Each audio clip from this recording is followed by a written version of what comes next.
So with the permission of the panelist and the moderator, we would like to now begin with the session. Good afternoon, ladies and gentlemen. After the energizing inaugural function and the refreshing tea break, we would now like to delve into a crucial discourse. Our next segment is a panel discussion, which promises to be an insightful discussion on two-way internationalization, paving the path for India to become a hub for higher education. In this panel discussion, distinguished experts will share their perspectives on fostering international collaborations, enriching academic experiences, and positioning India as a beacon for higher education. Without further ado, I request Dr. Swapnil to briefly introduce our esteemed panelist as well as the moderator who bring a wealth of knowledge and experience to the table. Thank you very much, Dr. Patil. Ladies and gentlemen, we are going to have renowned dignitaries for this session. We would like to request all of you to welcome them with a huge round of applause. We have got Professor V.N. Rajshekharan Pillai, who is the Vice Chancellor of Somaiya Vidya Vihar University, Mumbai. Our second speaker is Mr. Sanjay Padode, who is a founding president of Vijay Bhumi University, Mumbai. Dr. Sekar Viswanathan, Vice President of EPSI, Vice President VIT University, Vellore. Professor Dr. Anil Kashyap, who is the President and Chancellor of Nikmar University, Pune. Dr. Palak Seth, who is the Project Director of Geo Institute, Reliance Industries, Mumbai. Professor Dr. Sanjay Srivastava, who is the Managing Director of Manav Rachna Educational Institutions, Faridabad. And Mr. L.S. Ganesh, who is the Vice Chancellor of ICFAI Foundation of Higher Education. We welcome them once again with a huge round of applause. And now to guide us through this enriching panel discussion, we are honored to have Mr. Bharat Agarwal, President, Vishwakarma University, Pune. Sir, the stage is yours. Please lead us through this insightful journey of exploration and discussion. Throughout the discussion, we also encourage our audience to actively participate. So let's delve into the discourse of two-way internationalization as we strive together to elevate India's position as a hub for higher education. Over to you, sir. Well, thank you. And it's an honor to moderate this session today in the sharing stage with all these luminaries of higher education from Pune and from even outside Pune. Two-way internationalization. I think so this is a very relevant topic. For years, I would say at least the last 10, 15 years, we have been talking about how do we only get students from outside India to us, which was sort of a one-way process in which we thought that we could gain international status. We'll of course hear from the speakers on stage. My first opening remarks on two-way internationalization, talking about different facets, there will be many. I can talk about 4 different facets where we talk about global Indian universities. One, obviously, is students. And we talk about two-way, it means students coming into us and students going out of our universities outside. Second, of course, faculty. We today are more than open for international faculty to come and join our campuses. Also, our own faculty going outside. Third is, of course, joint certifications, joint degrees, dual degrees, twinning programs, and so on, where we have relationships with international universities in such a way that there is student mobility and faculty mobility, research collaborations.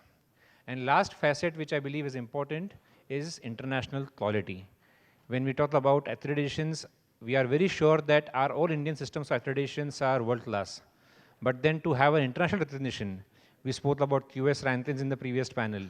There are many other international accreditations when it comes to management education, engineering education, medicine, and so on. So all these 4 facets, as per me, are important parts of this concept of internationalization. I will touch upon these four in my form of questions to all these panelists. But before we start, I request all of them, what are your opening thoughts about this topic, and how are you looking at this in the next 5 years, 10 years in your universities? And we can go in this sequence to start with, and then we'll randomize it a bit later on. Over to you, sir. Danesh, sir. Thank you. Thank you very much. Namaste and good afternoon. We are in a situation where internationalization is a given. So nothing much to say about it because it's a given. Very quickly, I believe that N-way nationalization should happen before two-way internationalization happens. That is very, very critical because I believe that there is tremendous scope for integration within the country. That is point number one. Point number two is something related to my philosophical beliefs. Whenever we give time more importance than quality of human experience, we automatically begin suffering. Okay, the quality of human experience is very, very critical in human life. And yeah, I agree. It's not that time is of zero importance, but we have to give it some importance, but not over the quality of human experience. That is something which we have to mull over. Yeah. And in terms of the two-way internationalization, there are a lot of things that can happen in the form of the human exchanges that you talked of, you know. And even given the virtual world, there can be a lot of knowledge exchanges also that can happen. That is also very important. The concept of a level playing field, which was alluded to earlier, is a myth according to me. It doesn't exist. You can create an equitable playing field, but not a level playing field. So, because level means you're talking of equality. We must distinguish between equality and equity. These are very critical points. That much for now to start with. Thank you. Thank you. By definition, universities are open to people, open to places, and open to ideas. That is the definition of a university itself. The very name university implies that it has to be a global character. That has been the case of, if we trace the history of universities in the world, including the old universities in India, that has been the situation. So, earlier it was mentioned, teacher and student mobility. That is the first and foremost thing which is necessary for promoting two-way internationalization. Of course, our students are going to foreign universities in good numbers now. We all see them. In some of the states, in large numbers, they are going out of some of the states in the country. In order to bring faculty, students, and researchers into our universities, we have to strengthen our capabilities in definitely accreditation, ranking is very important, but we have to strengthen our research. Because, and research, we cannot just do individually. There has to be a core strength in each university for doing research. Dr. Jere mentioned earlier about the strengthening of research and focusing on research in a very, very selective way. So we have probably in almost all our institutions, in all our institutions, we have individual researchers' capabilities and all that. But that will not make a big mark. There may be certain exceptions. There has to be a critical mass of people who are doing research in specific identified core areas. And this critical mass cannot be just limited to one institution alone. We have seen in our country the critical mass theory working in space, in atomic energy. In certain areas we have seen the critical mass of theory working in a very effective way, and we are very prominent in these areas. And therefore, our universities should concentrate on collaboration, particularly when it comes to research. Now, research is going to be an integral part of not just the postgraduate education or doctoral education. Research is going to be part and parcel of undergraduate education, just as in any other global university. And there are also, of course, if you just look at global universities, we can see faculty, 3 months, the teachers can go anywhere in the world. In some of these developed countries in the world, teachers are paid, of course, it is, I am not saying to in a negative way in India. Teachers are paid only 10 months. 2 months they have to go outside their university, work in industries, go abroad and all that. Now, as per the new education policy, which has its own advantages, we have 40% of the credits can be earned from outside the parent university system. Of course, there are some limitations placed by the regulators, but it is possible. Now, universities can just probably through technology or through hybrid mode attract the best faculty in the world. Best faculty in the world in our country to go outside, and also faculty from foreign countries coming to our institutions.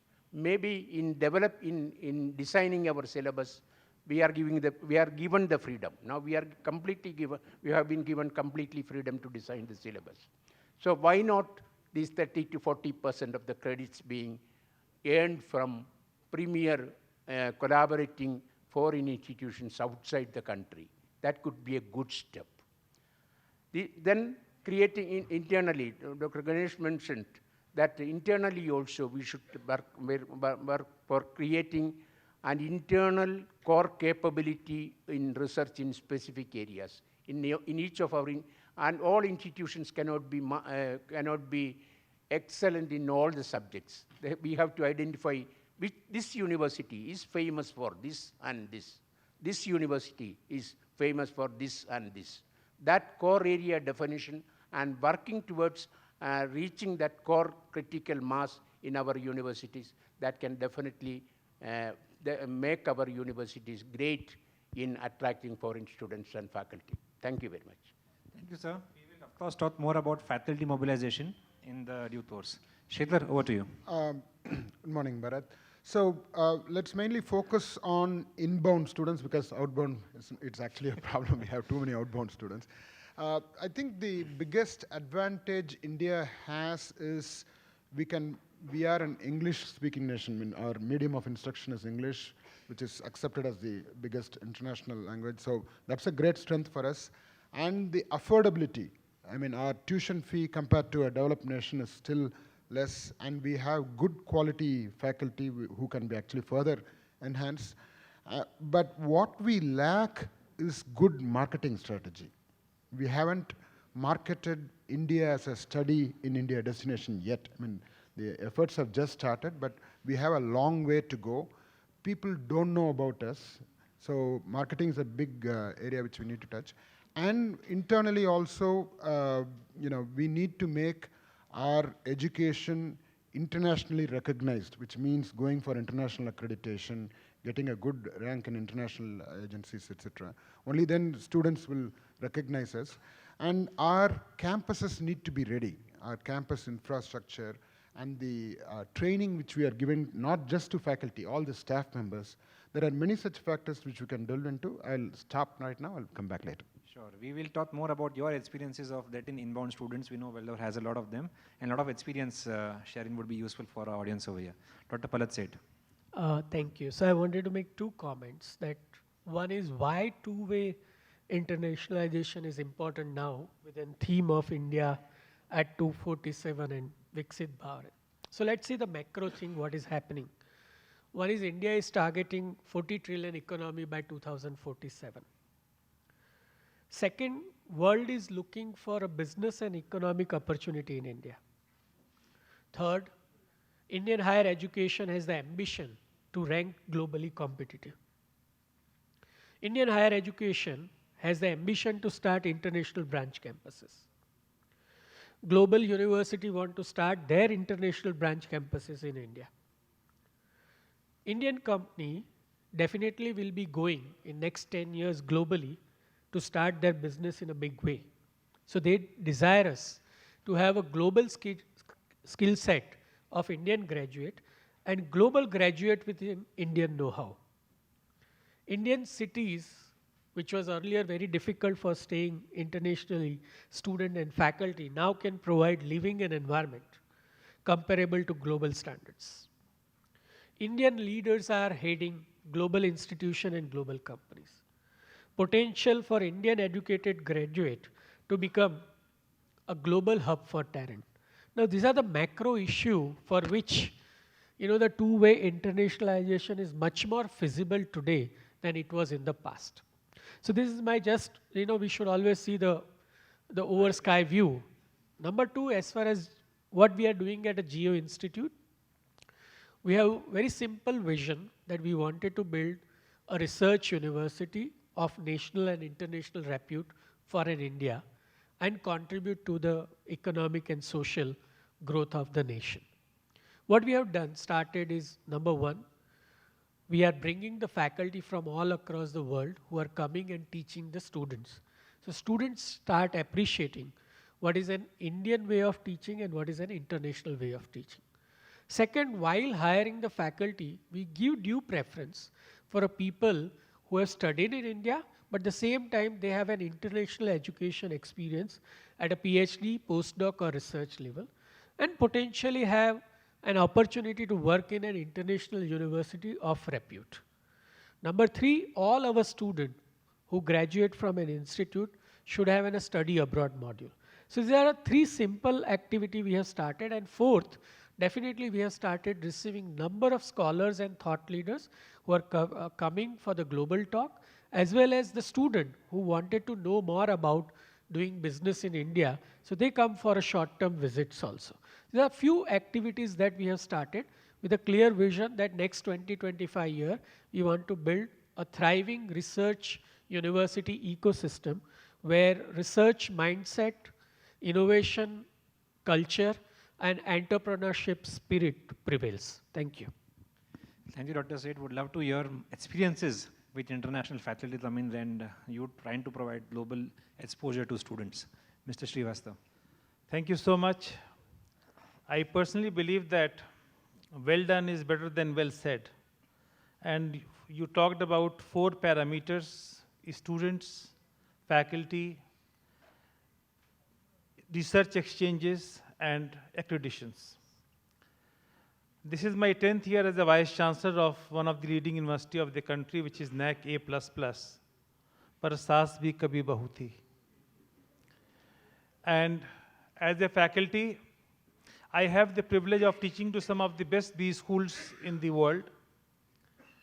And also as a part of Board of Commissioner to one of the accrediting body in US of management school. What Dr. Jere was talking about, that it is the perception which makes the difference. And gradually, but in these 4 or 5 years, the way we have geared up ourselves and the kind of mind shift change we see, we are going to make huge difference on the canvas of education. I am very, very sure of it. As we go to the next round, I shall be talking more about my experiences, but nonetheless, world is now recognizing us very differently. And we are going to make a huge, huge difference. I have some data also, which I shall be sharing subsequently. Thank you. Look forward, sir. Dr. Tashabh. Thank you, Bharatji. When we look at this two-way internationalization, I see this as a complete ecosystem. It is an ecosystem of infrastructure, the kind of faculty, the kind of student, and the curriculum as well. And the value and the quality in the curriculum sometimes draw the students and the mobility visitors here, or even other way around as well, which we need to look at really carefully and see that how we are adding that value. And I'll hint a little bit here in terms of how the transferability of those skill set, we are talking not just a cultural mobility. When we are talking about these real mobility happen, these are not just cultural mobility, these are more skills mobility. That's where our students go to US or UK for the skills. Whereas sometimes we see visitors coming from abroad mainly come for cultural mobility where the skills are left at the end or maybe the lesser part to play. That's where we need to prepare ourselves for having a curriculum which is ready for accepting those students coming to India. And there are a number of factors and requirements and interventions need to be done. And I was talking to another forum as well. I was talking about when in UK, I was there many years ago, we were talking about decolonization of curriculum. Decolonization of curriculum, why British universities are talking about? Because everything was taught with British examples, whereas all the students coming from Africa, Asia are not able to relate with that. And that's why we here in our universities need to go and develop a curriculum which talks about African case studies, which talks about West Asian or Southeast Asian case studies and talking about, and that's where our faculty need to be actually be aware and dealing with those university colleagues and partnership. So it is a complete ecosystem. We need to tackle this as a whole rather than just only, just only limiting to the travel part of that. That's where I'll stop here, Bharatji, and then maybe come back on this one later on. Thank you. Mr. Padode, please. Very good morning to all of you. I think a lot has been already said, but still, just to summarize, I think, it's inevitable that internationalization is going to hit India, and it's already hitting India. If, for one reason, that we are going to be the most wanted economy in terms of its growth, so a lot of people would want to come here. A lot of people would want to work here. So it's very natural that whether we like it or not, things are going to change. But what we need to be very careful about is to ensure that we preserve our culture.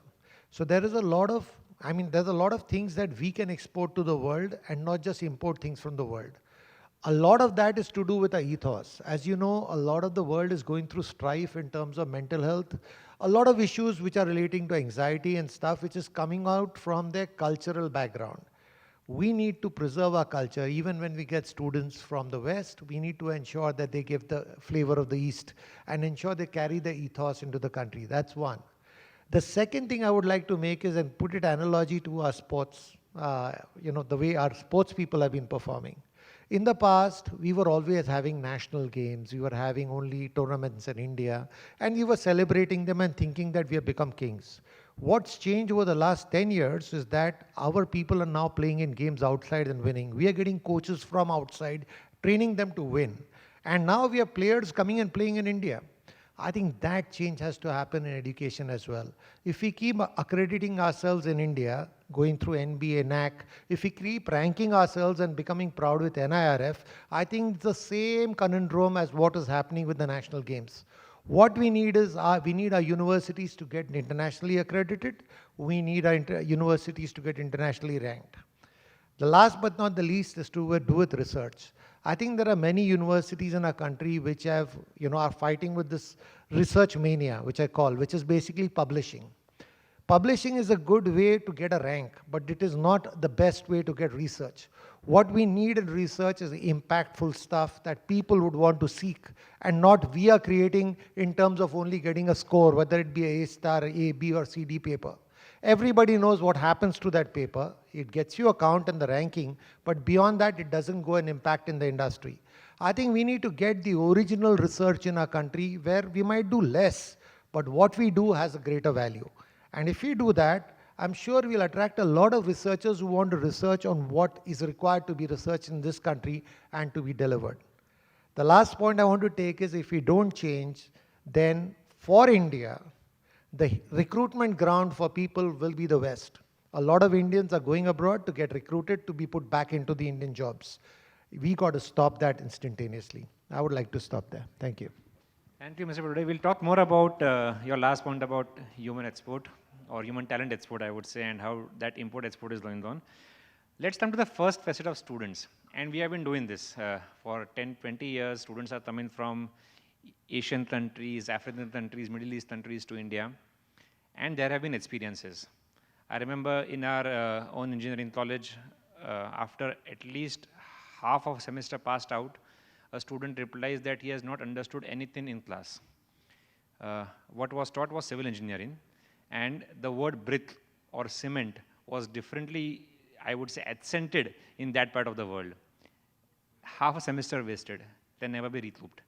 So these things, so the question I want to pose is, how have been experiences of international students, inbound students to our campuses, and how are we improving on that? Or how are we making it more inclusive, or not only academics, but across the entire ecosystem? Shekhar, I want you to start off with this, and then we'll have a couple of more. It's a very valid point which you have raised, Bharat. So I think the first point to start is to sensitize our own team members, both faculty and staff members, about how to deal with international students. We think that it's common sense, but it's really not common sense. So I think a lot of training is required, especially the staff members. I'm not talking about faculty, staff members. That's the first part, where they can deal with the cultural aspects. Second part is we need to orient the incoming students. Actually, pre-departure orientation through online programs will be very useful, because they shouldn't get into much of shocks after they arrive. So after they arrive also, after you need to take care of them very well, right from receiving in the airport and making sure their accommodation is great. And at VIT, we don't allow foreign students to stay outside the campus, because there is a lot of cultural issues which they would face. And we have a buddy system, so where we have a senior student guide them through the campus or taking them out, etc., which helps a lot, because there's a huge cultural divide. And in spite of all this, there are issues.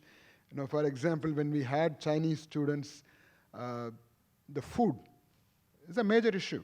Even though we might think in an academic world, what's the issue? But there's a major issue. The rest of the world do not, cannot even tolerate what Chinese can eat and things like that. I can give one or two interesting examples. There was a short-term French students who came to VIT. It's a boy and a girl. They were boyfriend, girlfriend. They wanted to stay together in the campus. And we said we cannot allow it. VIT doesn't permit unmarried couple staying together. You know what? They left India and went back to France. They said, what a different, there are a lot of cultural issues. Alcohol, right? In most of our campuses, it's a dry campus, right? We cannot allow alcohol. For many of the foreign students, they said, what? It's part of the food. Right? But we got to sensitize them. We got to tell them that this is not how India works. But in spite of it, there are many good things, and students are happy. If you train them, if you orient them well, they'll be happy. So it's possible. It's possible. Mr. Srivastava, can we have views about what happens in Manav Rachna for inbound students? See, rather, I would say that from past 10 years or so, we are getting students in exchange from Southeast Asian countries and African countries. And we are trying to, what Mr. Shekhar has said, that we are following the same rules of the game and trying to teach them about the cultural issues and the nuances of the culture and how different we are. We are in NCR, so we have to be cautious with many more things. And drug is also one of the issue. Okay, so there are so many things, and it travels like a wildfire. It reaches to embassy, and the ambassador next day comes to the campus. So there are so many issues connected with it. But where we say two-way internationalization, I would say we have a very high-powered doctoral program in the university, and we have 1,000 scholars. And I would say that in past 3 years or so, 45% of scholars have co-supervisor from different part of the world. And we do cross-cultural researches, and in the process they are adding value to each other. But gradually it is moving, and we are happy and satisfied. We are doing some good work in the area of dentistry, and so many country, so many students from different part of the world, they are coming to us. So gradually we are doing our best, but again a long way. I'm sure this is very important, because when we send, now all of us are parents, and when we send our students for studies outside, we look at everything perfect over there. We want the food to be perfect, we want the accommodation to be perfect, we want the input. So the same are the expectations of parents or students coming into us, so this is important. I'll just move on to faculty as another facet, and I request Dr. Pillai, you mentioned research, and of course when we say about faculty mobility, faculty from outside India then come to teach in India, then do research in India, similar Indian faculty then go outside. What are experiences of on-ground realities around this so far, and how do we actually have two different people coming from different geographies, time zones and cultures collaborate on a joint project? The on-ground realities are, of late we can see that large number of our postgraduate students, doctoral students, large numbers, they are going to develop the countries in big numbers. They will be getting a position there for 5 years, 6 years and all that. They are in maybe late 30s or early 30s. And from my personal experience in different institutions, if you have a mechanism to attract these bright youngsters who are doing in international universities very well at the doctoral and postdoctoral level. I have come from the science field, chemistry field.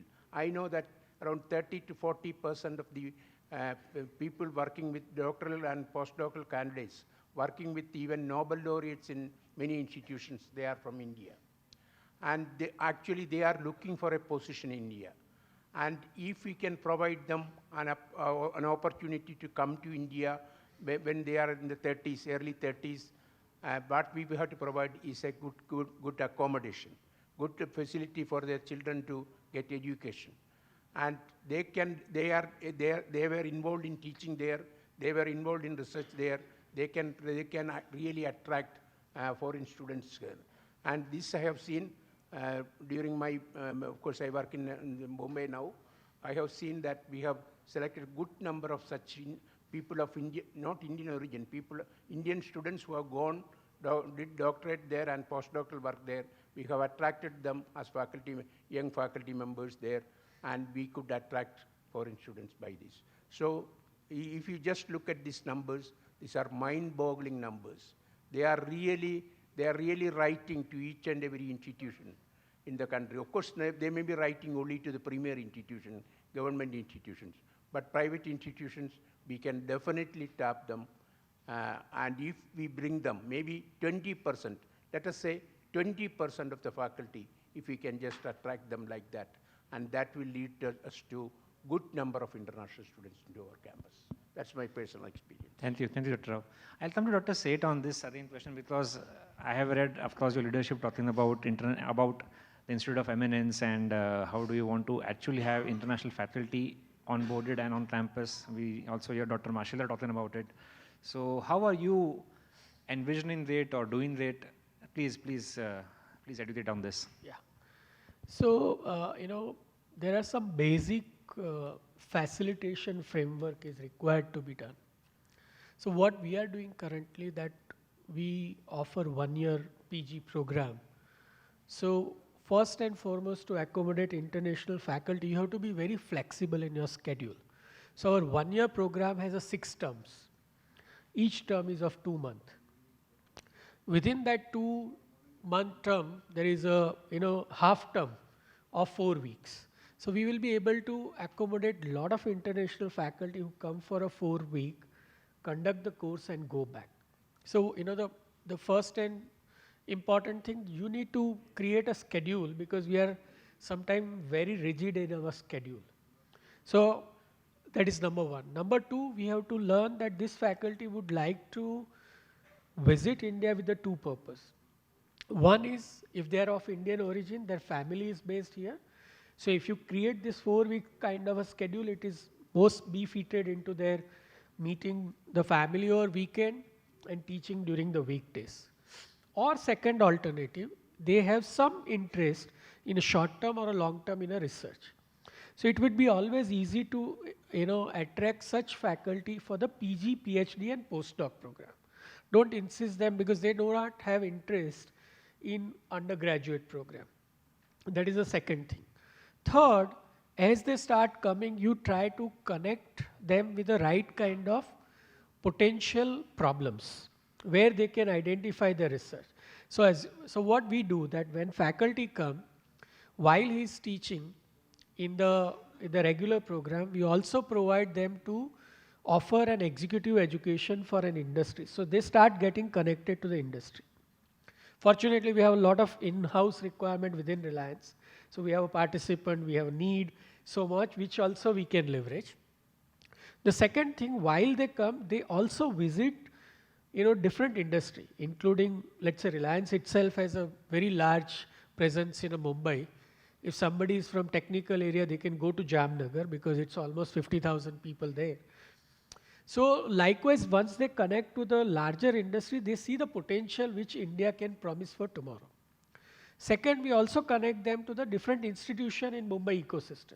So if it is IIT or ICT or TIFR or TISS, so we never work that, if they have come for a Geo Institute, no, they have come for the nation to be built up stronger for tomorrow.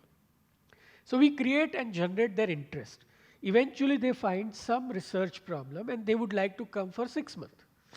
However, we always ask them to please send your PhD or postdoc student for a 6 month because they are going to be a tomorrow's future faculty.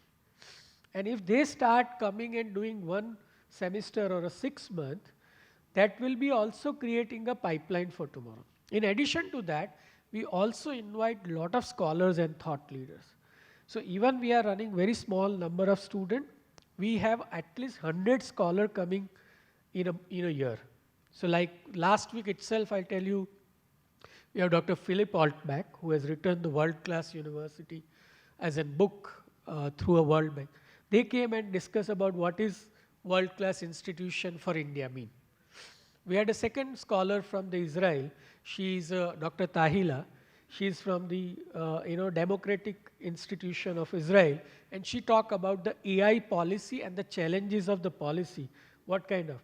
So we create that environment around that. Same time, we also encourage our faculty over 3 years spend at least a 6 month or year abroad. So we don't disconnect them. Even if they have studied abroad, their link will be always you can capitalize. So, and you allow them to go so they are internationally also relevant, they are nationally also relevant. And that's how slowly they will build. So one professor, last point, one professor, Sudipto, he has done his postdoc from Washington University. Today he has a 20 research fellows with him for AI computer vision, and he is able to provide all these 20 people opportunity to do some work at a Washington University in his research department. So you have to do it slowly, thoughtfully, and step by step. Definitely that will give us a lot of. So our idea is do less but do well to begin with. Thank you. Coming back to student mobility and maybe on the outbound way, Mr. Parude mentioned about human talent being exported and again imported back. Sir, on one side we see Indian economy $2.5 trillion to $5 trillion, manufacturing growing, construction growing, real estate, all sectors doing well, and we expect them to do well in the next 3-5 years time. So there is of course requirement of human talent over here. There is also stories of Japan aging, Germany aging, UK aging, and when aging population, what they want is they want influx of youngsters because someone has to run business or someone has to run work. So Indian students have opportunities in India, outside India. How do you look at this picture, and what do you think? Isn't it good that we become also the export hub for human talent, or is it bad good? What are your thoughts? I think it's not wrong to be a place to export talent to the world. But let's look at it from student mobility point of view. What's happening world over is the Chinese are hiring Indian professors who can teach in English, so other Ukrainians, and we saw what happened with Ukrainian medical schools. So are the Germans, so are the French. The German provides free education, France is throwing a lot of money behind it. So there's a great temptation for our students to go there. And basically on the economic value add front, it's getting leveled. So if you look at the fee of probably Asian Institute of Management, Manila, versus whatever our management institutes offer, they're practically the same. So it's not that we are now economically cheaper than others. And I think it's not right to be cheap as well. We don't want to attract only the students who are coming here for an economic benefit. We are more important about making an economic benefit for us or a knowledge benefit for us. So what's more important is the purpose of why we are doing what we are doing. So coming to basically your question, okay, the biggest risk that we have today is eventually the jobs will be in this part of the world, okay? But if the training facilities are going to be on the other side of the world, then we are going to pay money to get trained to hire the same guys to develop our country. I think we can make a lot of change by ensuring that we start building that expertise here and retain our students. As far as I see, international students coming to the institute, to our country, offer only one value, that is economic value. There's no other value they offer. Because we have adequate diversity in our country to have diversity to talk about inclusion, to talk about everything that accreditation talks about, okay, world over. What they have to bring in is the fee. But if you are giving cheap fee to them, then I think it's not going to be worth it. I don't think they're bringing any value into classroom, which is giving our students a lot of peer learning or something like that. I think our students are smart enough to learn faster and greater than them using the networks that they have. Everybody is connected. Everybody's got global networks on their social media. So I think all that is not a good enough reason. As far as our faculty is concerned, do they learn from those students? I doubt it. They don't even interface with them. They don't even interconnect with them. They don't even socialize with them. I mean, that's the big gap that we have in our country. So where is the value? It's only economic value. And what we have to worry about is the fact that the world is realizing that they can draw a lot of our students, good talent, by throwing in money. And a lot of good talent will go there. I think we have to be worried about that, and we have to focus on retaining the best students of ours in our country. And if we do that by improving our teaching, I think we'll continue to be the exporter of manpower in the world, but we will get people back, coming back to our country, that as we have seen in the past. So if you look at it, I think we are the only nation that has the least number of people marrying outside our own community. Okay, and they basically come back to India. Even a lot of people who go there, if you look at Kerala, its entire prosperity is because people are putting money back into our country. So by exporting people, we have no risk. They'll all come back. That's our culture. But the only risk that we have is don't allow the training money to go abroad. Let's keep the training money in our country. I think we can do it. We have great institutions, then we should focus on that. Thanks for being so blunt, sir, about the value students bring. Dr. Tashraf, maybe we are just the last two questions away. Foreign Universities Act has been passed. We already see a lot of foreign universities having established presence in Middle East. The last I read was Tlanidi Mellon putting up a huge 200-acre campus in Qatar. Internationalization is there. It's already in the Middle East. It's very close to the bill is passed, and I'm sure there would be talks going on at a very senior level in the governments about attracting and having such campuses of superior universities in India. Are we on our quality front capable of competing with them, or we are all right, and in fact they will have to compete with us on cost or other facets? So your views on that? Sure. See, my take on, just before I go to the question here, just let me add some statistics here as well. And I fully concur with Sanjay ji's observation that the kind of money some of these countries, for example, in UK, international student economy is almost 10 billion US dollar. And US itself, they have got a tuition fee economy of international student of almost $40 billion. So, it makes completely sense that, we attract those on the basis of, and that's where that will make the India contributing into that 40 trillion economy by 2047. That is one of the source. We really see that as a source of economic activity generation.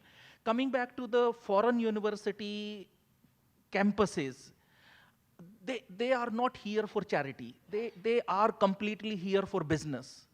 And the business is attracted by, again, coming back to the same quality and the recognition and international transferability. I would use this word transferability of skill is so important that we as a university provide those skills which are transferable globally. There is no point, no harm in sending students from here as a professional, but that transferability is so important, which is found in some of those institutions. So we really need to worry about the quality and the kind of the need of the market, economy, etc. Otherwise, I would agree that in education-wise or teaching and learning pedagogy-wise, we are at par with many of those institutions. Thank you. Thank you, sir. So we have spoken about internationalization at the undergraduate level, especially at engineering, medicine, and other facets. Ramesh sir, what about MBA? How do you look at international exposure or international faculty or foreign campuses in the MBA space? Because that's also a big space, and there are challenges and advantages we see in that space of late. Thank you.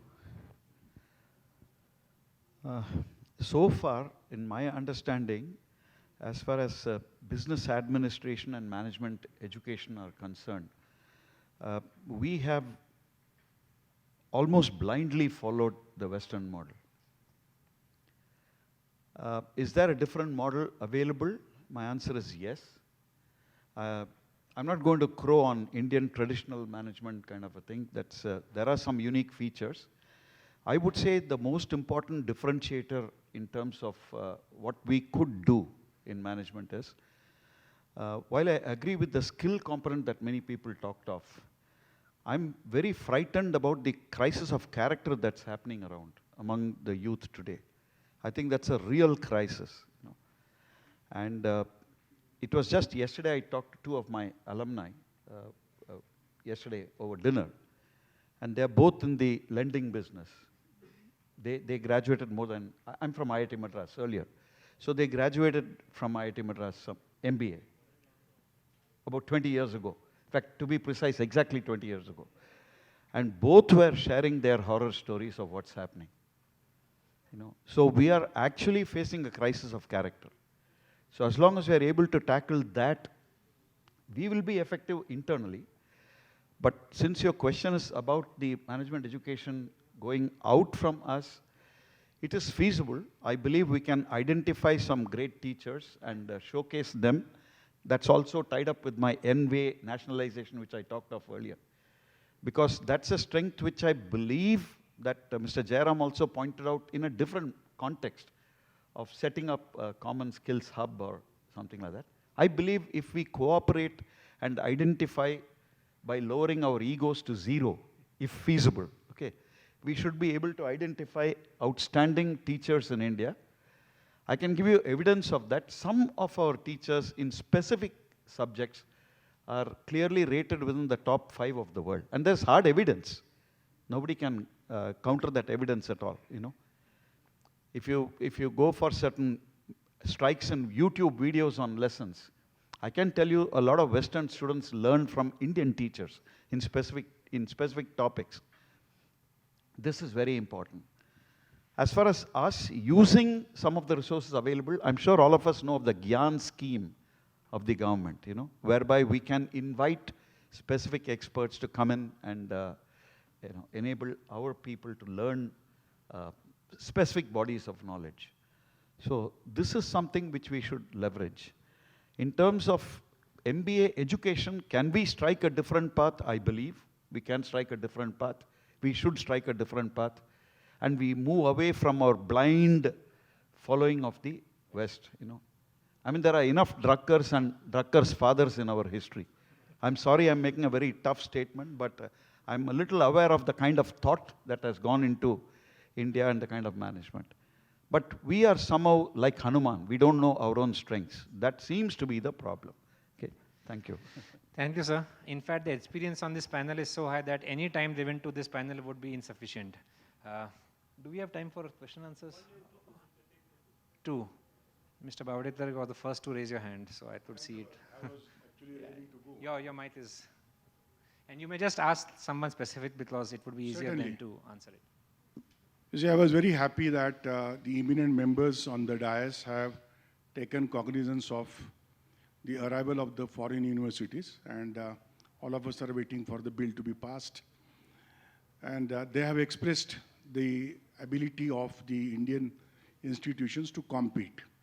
I am drawing their kind attention to a fact that, as admitted by them, they are not coming here for charity, when education in India is a charitable activity.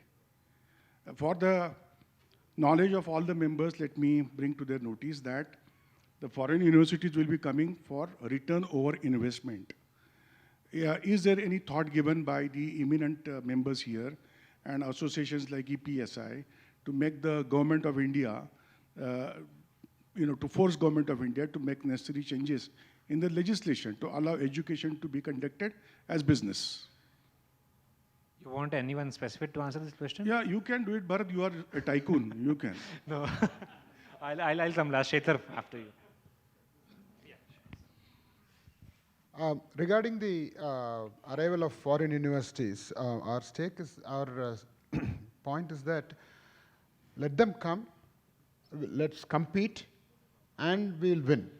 But the important point, as the Vice Chairman was mentioning this morning, even though level playing field is a kind of an illusion, but there needs to be, the rules need to be kind of same, right? You cannot ask one person to fight with both hands open, the other person will have one hand tied at the back. So let them come, let the rules be liberalized, because we have been always complaining about how the rules are not light but only tight.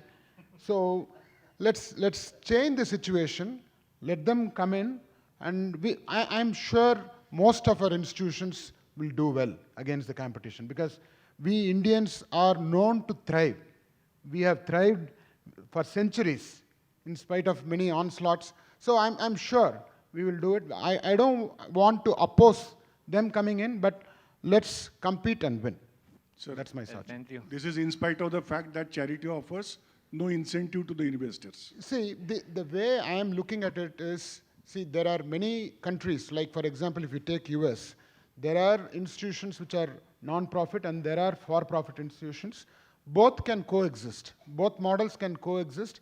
And in India right now, mostly it's non-profit only. And if foreign institutions are going to bring in the for-profit education, let that sector be open up. There will be competition in both the models. That's my take on this.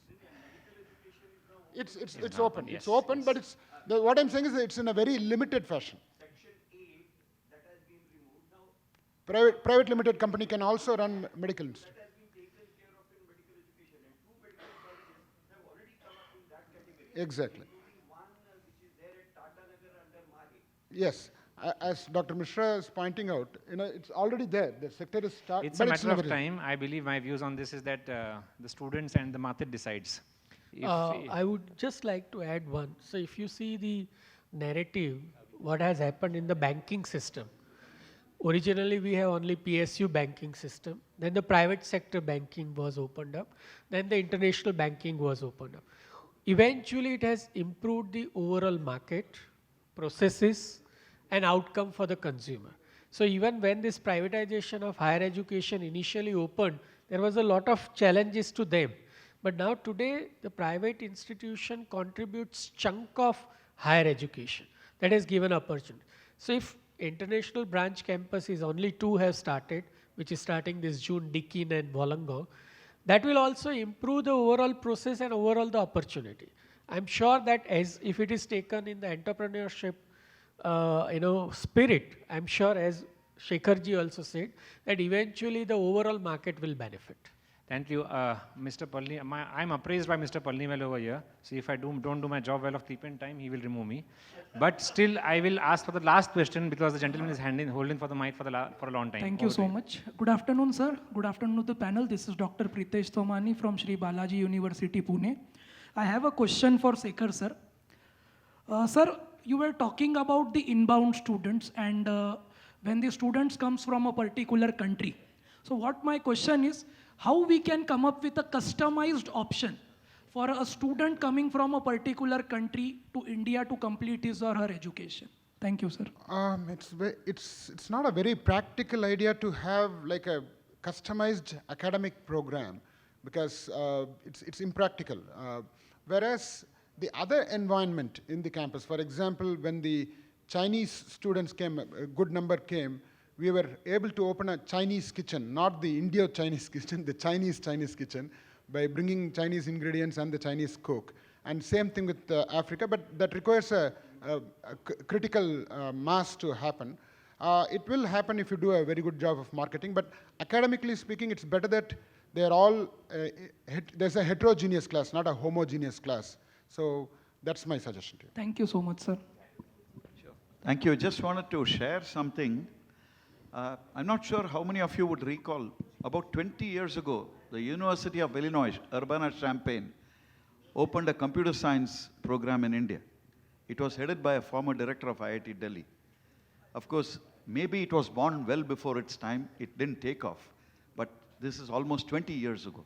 Yeah, thank you. Bansal, I know there are a lot of questions. Just we have lunch angle. And everyone is available for lunch over here. Bansal, so we just another angle which I want to put up here. Because I'm Professor Gerard from D.Y. Patil Institute. There is a meta-university concept in Europe where students are going, they are giving orientation, some of the members have mentioned. Second semester, they are having option whether to go to Spain, whether to go to France or England. Last semester, depending on their specialization, they can go for, if it is mobile technology, Finland, if it is dairy technology, they can go to Norway. On similar basis, can we suggest one module where the students can come over here, they are having orientation program in Mumbai. Later on, they can come to Pune, either MIT, I think the experts are here, or the D.Y. Patil, or on final semester, they can go to the Vellore, or maybe the abroad, if they want the placement. Similar model can be possible? I'm sure this is possible, and we all can talk more about it. What we are holding back everyone is from lunch. So this is actually criminal. I thank the panelists over here for their views. I am once again repeat, the time that we spent over here was really not enough to gain experience and expertise out of this panel. My apologies for in fact breaking you all down in between, but that is what best we could do in the limited time we have. Thank you, audience, for having patience here to all of us. Thank you so much. Thank you. I request everyone to be seated for a minute. I request everyone to be seated for a couple of minutes. We wish we could continue this enlightening discussion. However, keeping not only food for thought that our panelists have given, but food that is waiting outside, we would like to wrap up this session. Thank you very much for a very enriching and thought-provoking panel discussion. Let's give a big round of applause to all our panelists for their time, knowledge, and commitment to advancing this discourse on higher education. A heartfelt thank you to our distinguished moderator, Mr. Bharat Agrawal. Please give a big round of applause for him also. Thank you very much, sir, for skillfully guiding us through this enriching dialogue and ensuring a seamless flow of ideas. As we wrap up, let's carry the momentum from this discussion into our ongoing efforts to shape the future of higher education in India. All participants, your engagement and thoughtful participation have made this session truly remarkable. Thank you everyone for being part of this enlightening conversation. I now request Dr. Swapnil to take over. Thank you very much. We would now like to felicitate these dignitaries and to felicitate Honorable Professor V.N. Rajshekaran Pillai ji. I would like to call upon stage Dr. Swati Karad, Executive President of MIT Vishwaprayag University and Trustee of MIT Group of Institutions, to felicitate Professor V.N. Rajshekaran Pillai, Vice Chancellor of Somaiya Vidya Vihar University, Mumbai.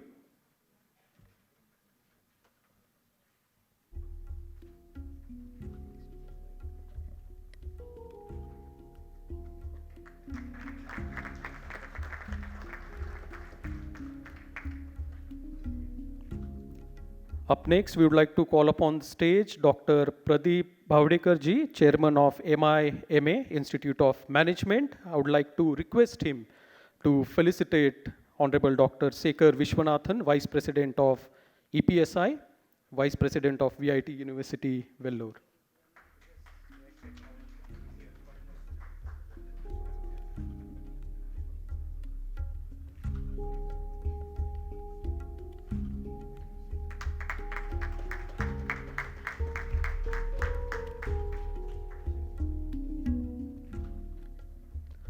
Thank you. I would now like to call upon the stage Dr. N.J. Pawar, Vice Chancellor of D.Y. Patil University, Pune. And I would like to request him to felicitate Dr. Palak Seth, who is the Project Director of Geo Institute, Reliance Industries, Mumbai.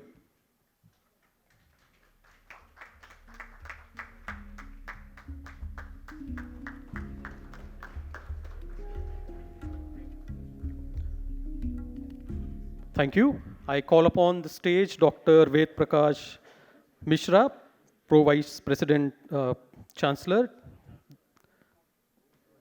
Pro Chancellor of Datta Meghe University, and I would like to request him to felicitate Mr. Sanjay Padodi ji, who is the founding president of Vijay Bhumi University.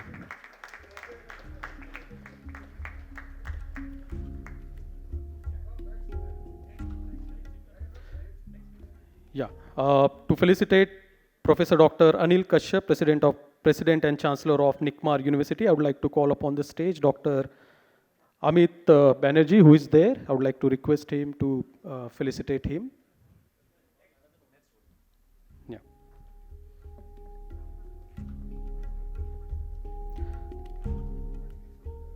We also request Dr. Punse George, the chairman of St. Kitts group of institutions, to felicitate L.S. Ganesh, Vice Chancellor of ICFAI group.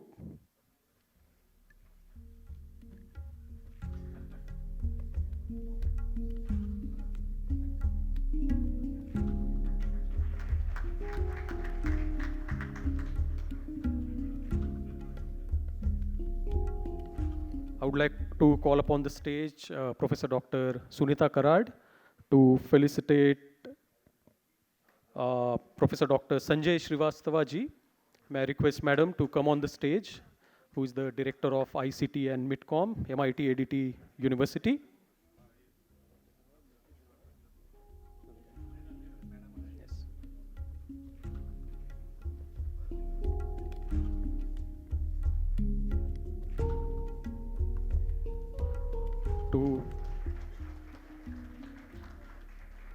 We would also like to felicitate the moderator, Mr. Bharat Agarwal ji, and I would like to call upon the stage G.K. Shirude ji, who is a Vice Chancellor of Balaji University. May I request him to felicitate the moderator, Mr. Bharat Agarwal ji.